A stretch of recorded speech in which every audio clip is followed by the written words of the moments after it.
Here you go, Mark. Water pressure, registering, idling, slightly under $1,000. Yeah, I know the voltmeter, but we both know that. GPH, I've used actually 1/10 of a gallon. Shift into forward. Pretty smooth shift.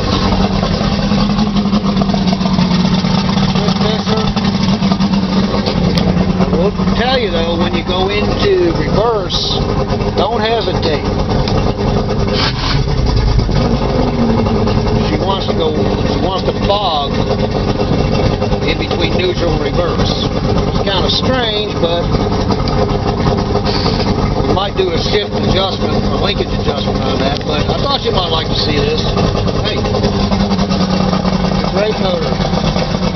Old Johnson Ocean.